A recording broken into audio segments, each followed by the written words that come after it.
You're listening to Leadership Powered by Common Sense with your host, Doug Thorpe. Here's Doug.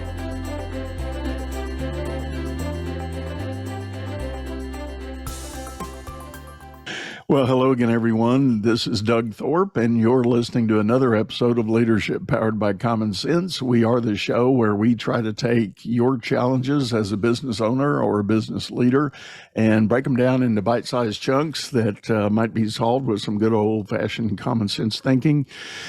Today, my guest is an exciting one for me for several reasons. Her name is Gail Doby, and she is coming to us from where, Gail? Where are you located? Denver, Colorado. Denver. Oh, yeah. I was just there. I wish I had reviewed my notes. I would have reached out to you. Oh, that would have been nice. But welcome to the show, Gail. Thanks for coming in. Well, I'm always pleased to chat with you. We always have interesting conversations, so I can't wait to see where this one goes. Right. Well, so I sort of teased the idea. I said this was special to me for several reasons. Gail, in an early life, did a lot in the interior design world, and that, as many of you have heard me speak of before on this show, is near and dear to my heart because I grew up. My hardworking single mom was an interior designer. So as a young lad, for my summer jobs, I did painting. I was hanging pictures, hanging drapes, installing floors, and all kinds of things that she needed done in her business. And so that is something that's kind of in my DNA. So it's exciting to get into it. But Gail and I have kind of prepped for, I think, two interesting thoughts, and we'll try to pack both of them in here as we go. But I want to start with the idea of, for those of you that are in a space and you yourself are in the more creative realm like interior design would be, there's a conundrum in trying to figure out how to run a successful business, and that is you need some systems, you need some processes, and you need some rigor to allow your business to become scalable and repeatable. And being maybe a natural born creative, that's a right brain strength, and the process and system is a left brain thinking. And so there's a natural conundrum there. So Gail, just talk to us a little bit about maybe your own journey and how you overcame that to realize that that's what you were going to have to figure out to be able to scale and grow your business. Well, it's interesting, and you probably don't know this about me, but I have a finance and banking degree. And so we have another commonality there, but I have been in the business of interior design or in the home furnishings industry my whole career, and in one form or another. And actually, I am fortunate. I have both sides of the brain. They're pretty equal. In fact, I'd probably say the left dominates a little bit more. And so for me, this is a natural, and I'm very much a strategic thinker. So for me, it's really easy to make the transition between left and right brain. And I realized that very early in my interior design business, how process oriented we had to be. So for me, it was more like I was just using all of my brain to be able to run the business. And actually, probably where I failed the most was more on the right brain side and some of the soft skills with leadership that I developed later in life. And it's very interesting. I know we're going to talk about this a little bit about growing as a leader, but as you grow and as you're learning to run a business, very few of us start with any sort of training for running a business. And running a business is entirely different than being a creative. So since your mom was an interior designer, it sounds like she had both sides of her brain working. And I think one of the things that's really important for anybody that's running a business is you need both sides. You need to have a little bit of both to be successful. And if you can employ some of those skills that involve that left brain side, that's great. And then applying the soft skills of empathy and leadership and organization and some of those things can help to run an effective business, but you need both. You've got to have both to run a good business. Yeah.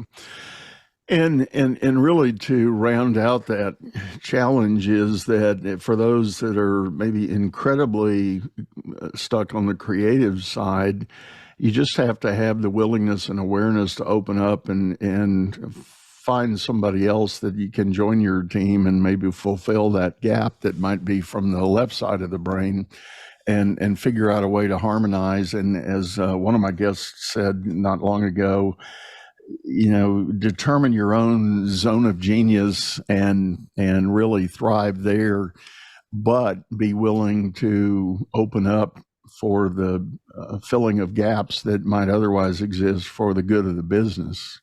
Wow. And so if you need a process and systems person and that's not your thing because you're so focused on the creative side, well, go find an associate or a partner that you can bring in to do that system and process work and align those things, and then draw some ring fences around the disciplines of who's going to do what, and set up your rules of engagement and, go forth and conquer.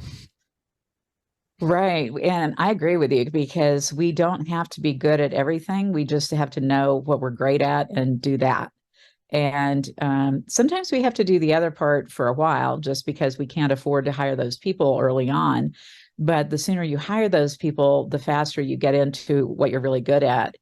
And I wanted to bring up a point that I think is fascinating to me, because I've worked with hundreds of different companies across the US and Canada. And really what I find to be interesting is a lot of people will come to me, especially in the early days of coaching, and they'll say, I love design. I am just passionate about design. And I really don't like running a business. But here's what's interesting. After we train them, and about 3 years in, they start shifting and they almost enjoy running the business more than they enjoy the design.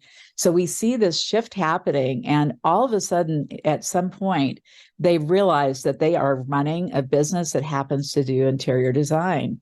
And that shift is, I think, key to them being successful as a business leader. And I love seeing it happen, because I can almost guarantee that most people will end up there. And so they may enjoy doing the design part, but they will find that they don't have to do as much of it as they thought they needed to in order for them to get fulfilled by that. I'm involved with a group now that is helping accelerate the buying and selling of businesses, predominantly in the home services space. And there are a couple of situations going on right now that are deals in flight, and one in particular that I'm thinking of, and I won't name names, but the company does cabinet building, custom cabinets for high-end homes, and the owner is a design guy. He loves tinkering with floor plans and blueprints and figuring out optimizing function and feature within a space, whether it's a kitchen or a bedroom or a pantry. And he loves sitting at his CAD machine and doing these things. And as we were exploring the business, and it's a successful business, by the way, but it's capped because of his own abilities and limits that he's either consciously or subconsciously set. And as the acquiring buyer is looking at it, he has none of that. I mean, he has no idea how to run a CAD drawing software. He is interested in the business, and so there's going to be a need to really find a design person. But in the discussions leading up to this, it is interesting that the owner knows. He's identified what he's got to do to keep the business moving forward, but he's not really focused on scaling it, because for him, there's so much of a tug to be able to be the guy at the pen and drawing these things and developing these things. And it's an interesting transition that's getting ready to happen with that business. And the reality is there's no denying there's something to really unique custom design. But at the end of the day, there's only so much capacity in a cabinet you can put in a given space. And yes, there's a degree of optimizing that. And then it comes down really to the craftsmanship in the units themselves. And that's what everybody else in the company does. So, it's probably going to be a very successful transition, but it's a case of the company, although it's doing very well, it could be 2x or 3x what it already is if the owner had a slightly different mindset about how to make it happen. Well, that's interesting. And what you're telling me is that he just made a conscious decision or a subconscious decision to keep it smaller so that he had control of the things that he liked doing. And that's okay. But the next person coming in can scale that business because they're not attached to the design the way he was. And that's where it's hard to scale creativity, right?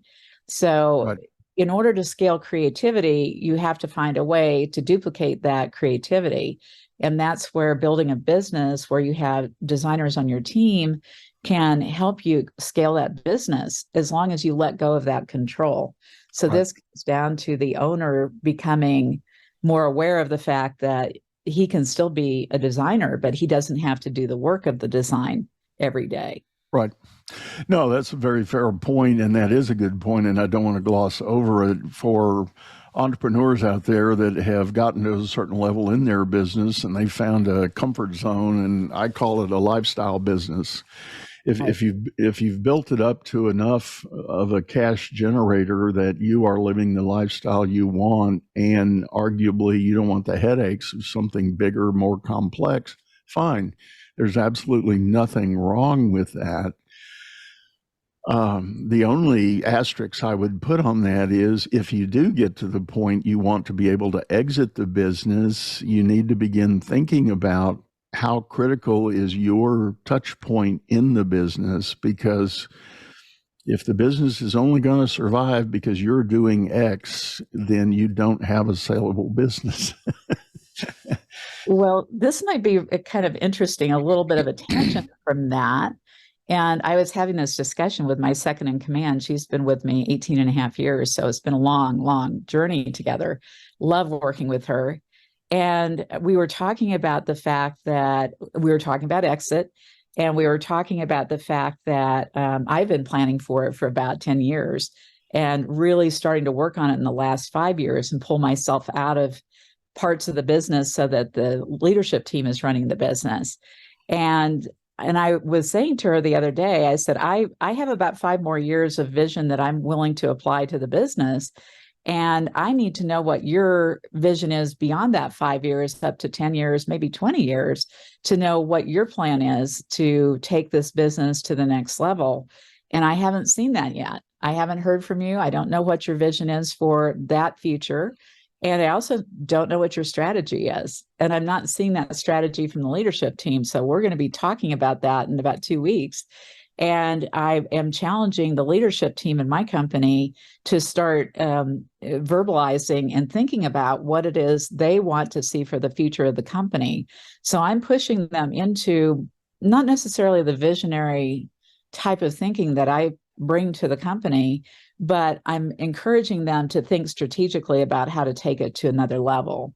Mm-hmm. So I think that's one of the things that as people are considering exiting their business, they need to be thinking about what is someone going to want when they come in to buy that business, because they're not wanting to buy the current owners, maybe their view and vision of the company. They want to apply their own to it. So what could that other vision be so that it can be something that is coming out of leadership versus the one person at the top of the company? Right. No, that's very important and definitely key strategic thinking. And you're spot on. I think that is what ends up happening with so many smaller and even mid-sized businesses. The influence of the owner founder just dominates everything. And And I don't mean that in a bad way, but it is inevitable that that's the thinking, because that founder is the visionary, and they may or may not have invited others to that table for expanding the vision and growing the vision. But you're spot on. But when an owner wants to think about exit, there has to be a transition there of that thinking and that capacity. And if the leadership team is not already doing that, then, and in some businesses, quite frankly, again, alluding to what I referenced a moment ago that I'm involved in, some of these companies don't even really have a bona fide leadership team. It's the owner and everybody else.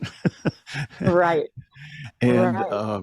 and that's part of the process that I'm engaged in doing, is helping the sellers help, or at least cooperate with the buyer to begin mapping out, well, who do you really rely on? Who is your number two person?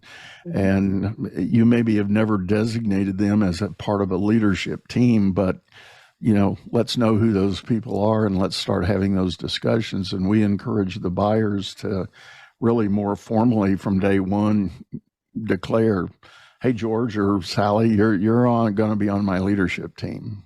Right. And we'll talk a lot more about what that's about. But I just want you to know I view your value and worth here at this company at that level. So we're going to shift the thinking a little bit. Well, all of this said, Gail, we have another big part we need to cover before we lose our time today. But that is this shift that the owner founder needs to make to really continue to grow with the enterprise as it's growing. And you and I talked a lot about that in the green room, and my listeners have heard me talk about this many times before. I saw it in my banking days. Really good companies that were privately held got up to a certain level and capped out. They could not grow beyond where they ended up.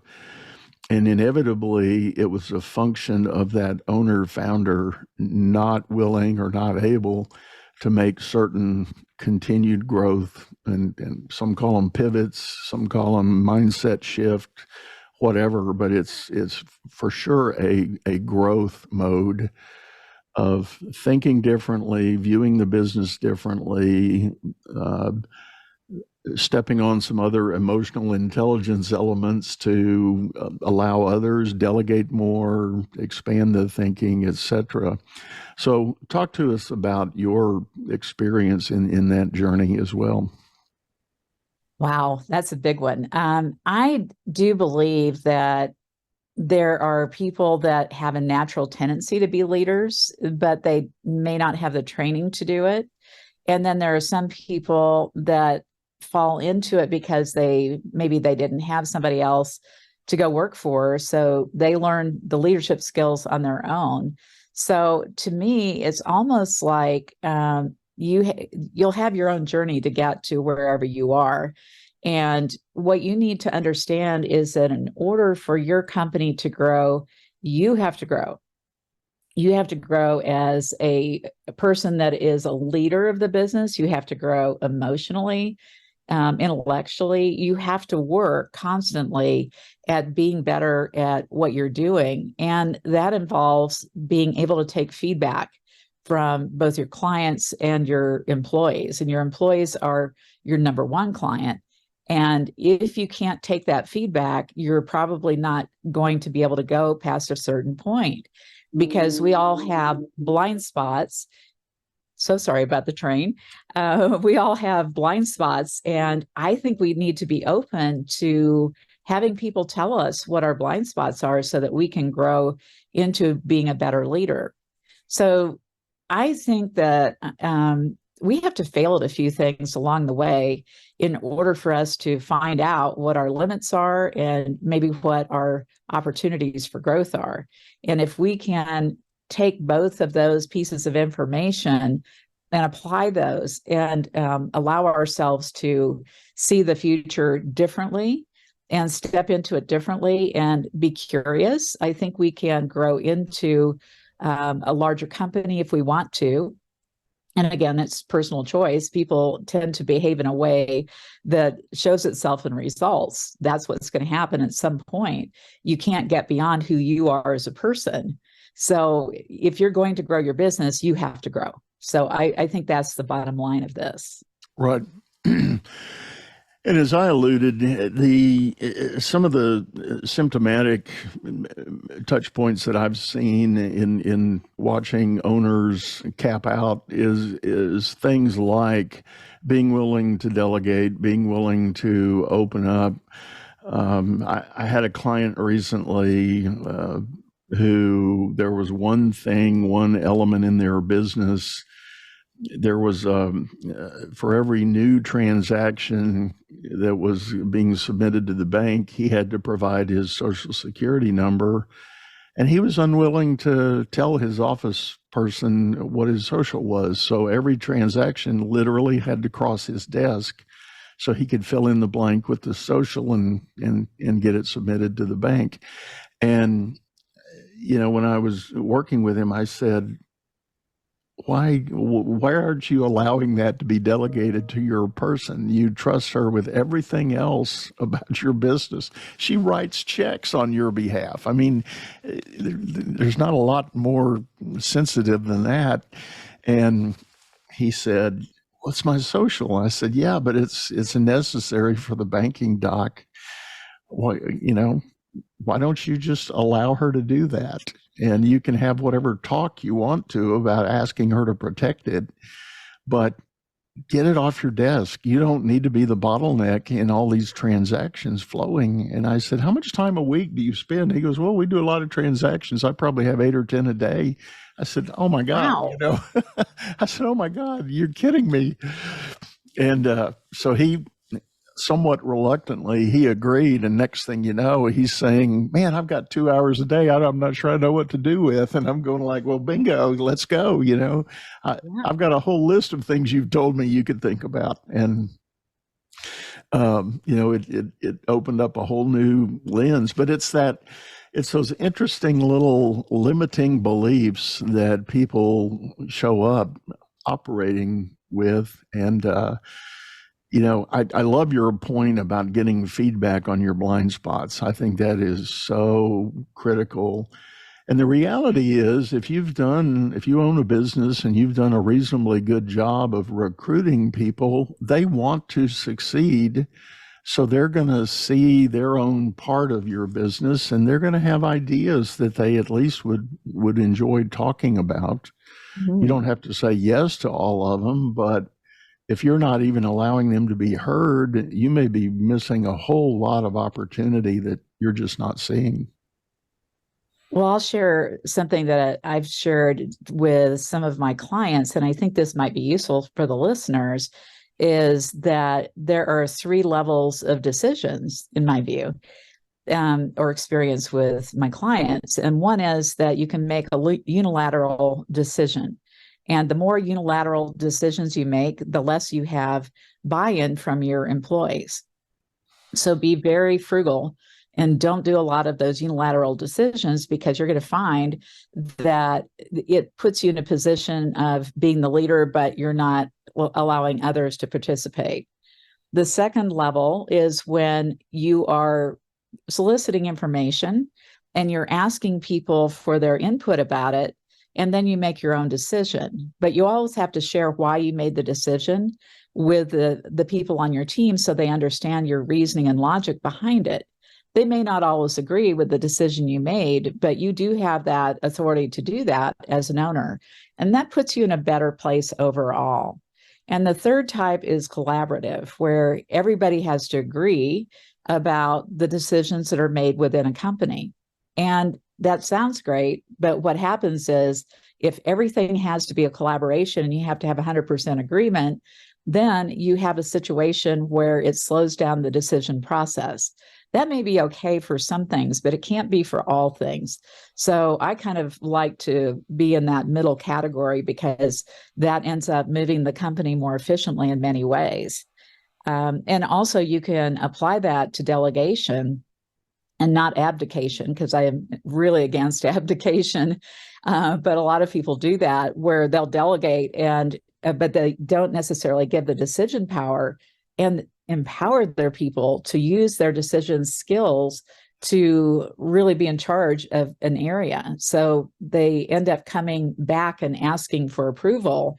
And that is absolutely the wrong thing. Anytime you find that your employees are having to come to you for the final decision, that's not okay, because you need to empower people to be able to make decisions on your behalf. And if you've got the right people, then it's not going to be a problem. But I'm just really strong about saying to my coaching clients, you need to understand where you need to make decisions and where you don't.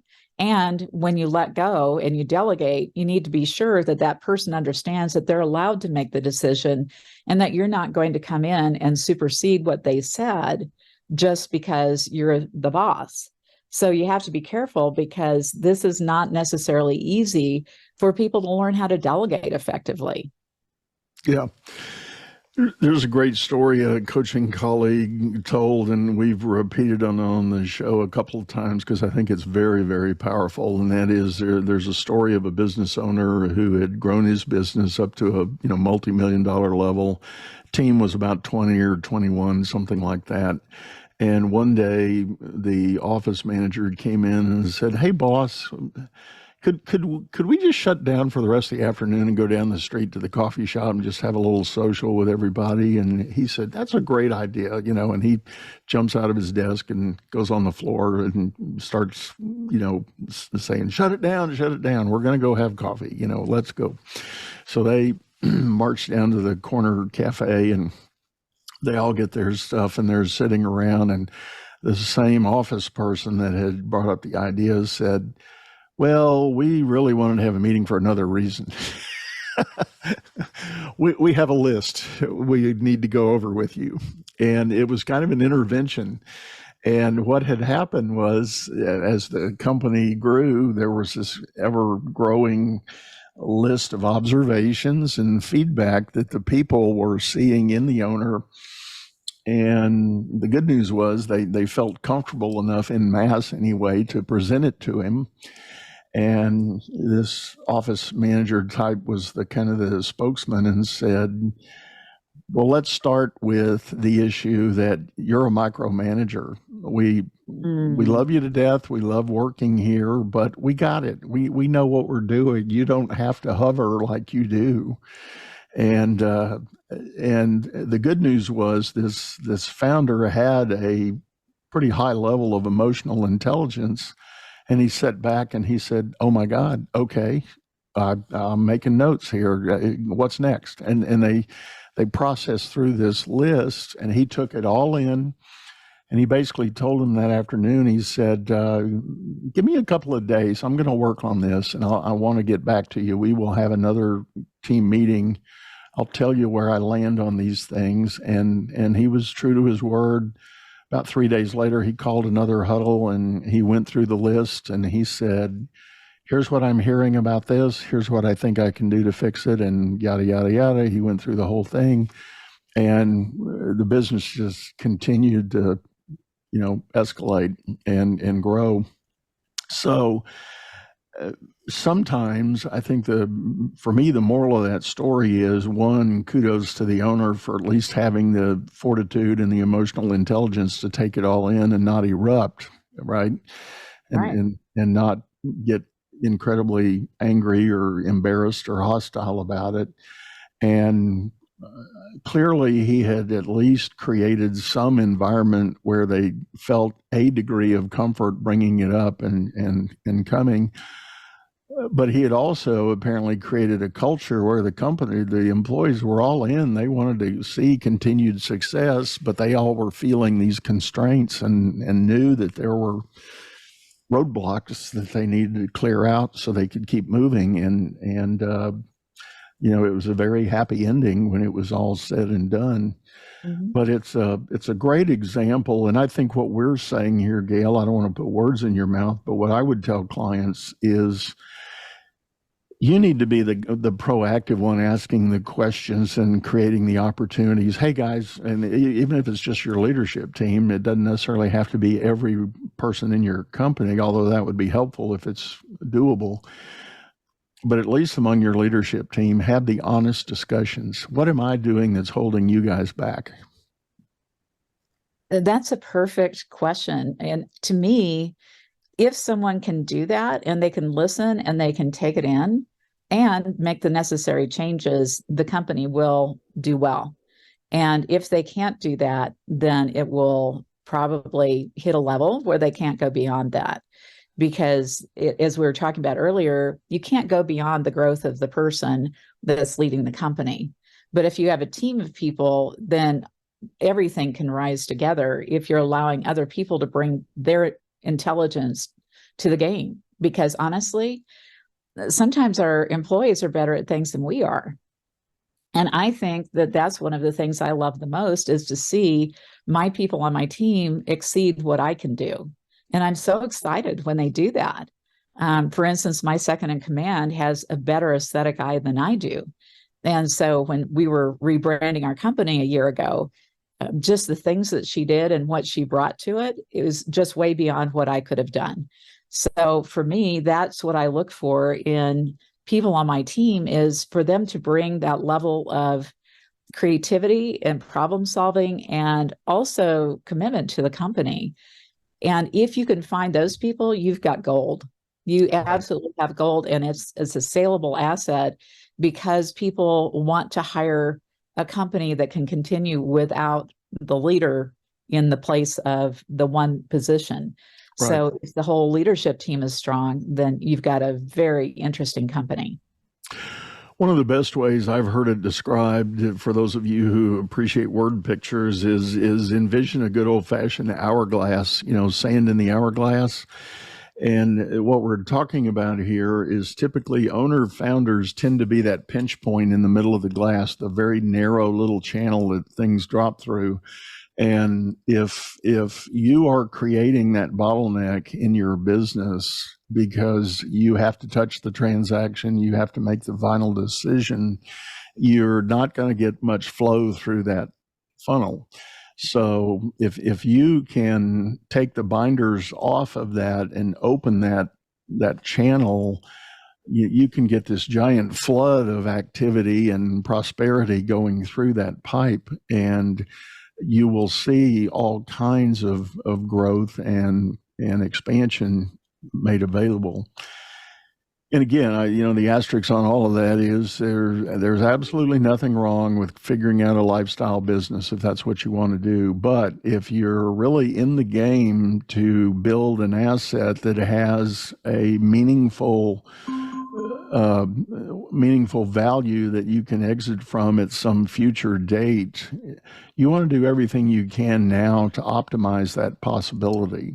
Mm-hmm. And if you're at $1 million now and you can see a path to get to 5 million, that's going to be a much better payday down the road. So yes, it will. Keep working it, keep going, and keep making those fine-tuning adjustments as you go. Well, something else I wanted to share, just because this is something that we're going through right now in our company, is that I have had a conversation with my leadership team that we need to engage a new consultant to help us with a higher level of strategic thinking and maybe help us broaden our vision. And that was a really interesting conversation, because they said, because there was the other side of, well, we could save that money and have more for paying payroll. I said, yes. And that limits our growth, because we need to have a different perspective at certain times in our business. So if you're finding that your company is growing incrementally and not exponentially, then it says that you have some limitations set within your company, that maybe your viewpoint is not as broad as it needs to be. Maybe your strategy isn't the right strategy. Maybe you're approaching things in a way that's limiting the growth of the business. And it's important to remember that sometimes we can only fix things with the tools that we have. So we have to get other tools. And sometimes it's better to get outside tools in order to have the perspective that we need in order to do that. So if you have listeners today that are thinking about growing their businesses, they need to be aware that if they have only grown incrementally, that they probably do need some outside guidance in order to grow. Yeah, that's great advice, and it reminds me. It runs in parallel. I know a gentleman here locally with me that runs a specialty placement firm for small businesses, and one of his mantras is when he gets an engagement, and let's say, for instance, a business is running at about 3 million, and the owner says, I really think we can grow to 10, but I need a new sales guy, a leader of my sales team. Well, my person argues, we're going to go recruit you somebody that already operates at 10 million. We don't want another 3 million guy, because you're there. Exactly. You know how to do 3 million. Let's find somebody that can get you to 10 and is already doing it, and they know what it feels like to be at 10. Let's recruit that person and let them show you the path to get there. And I think that same logic applies to all the disciplines within a company, whether it's production and operations or customer service or finance, any of those things. When you think you're buying into a strategy that's going to get you to that level, you've got to look for the talent pool that has the knowledge and experience to do that. Right. Well, and there are people on your team, and some people should be this way. The people that are the what if this happens, then they're thinking about the contingency planning, and it's great to have those, but they're also going to keep the company at a certain level. So you have to have the free thinkers that are going to bring in new ideas, fresh ideas, and new perspective. And you don't want to have a ton of those on the team, but you want a few of those that can lead the team so that you can grow the company, because you need to have innovation in order to scale.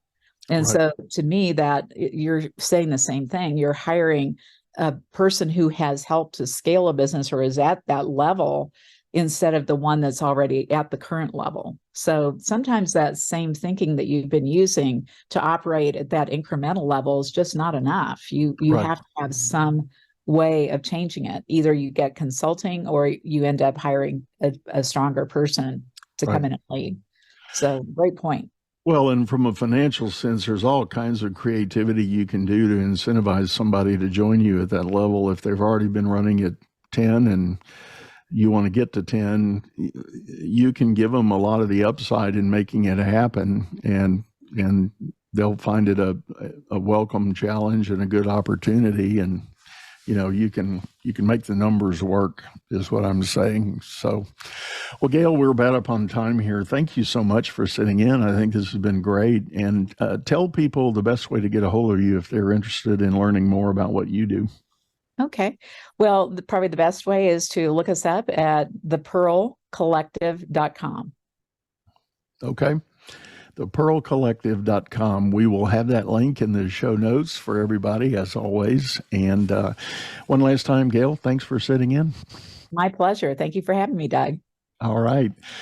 Well, with that, folks, we're going to bring this to a close. I like to remind everybody we do have a YouTube channel with video, a channel by the same name, Leadership Powered by Common Sense. Hop over there, take a look at the video archive, see if there's a topic or an idea that really resonates. Leave us a comment. And I always like to invite people to recommend future guests for the show, or if you yourself are interested, I'm very happy to talk with you. You can reach out to me at my own site, dougthorpe.com, THORPE.com, and look forward to hearing from you.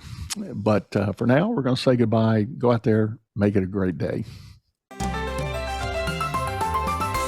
You've been listening to Leadership Powered by Common Sense, hosted by Doug Thorpe. If you would like to know more about the coaching and advisory services he provides, visit dougthorpe.com.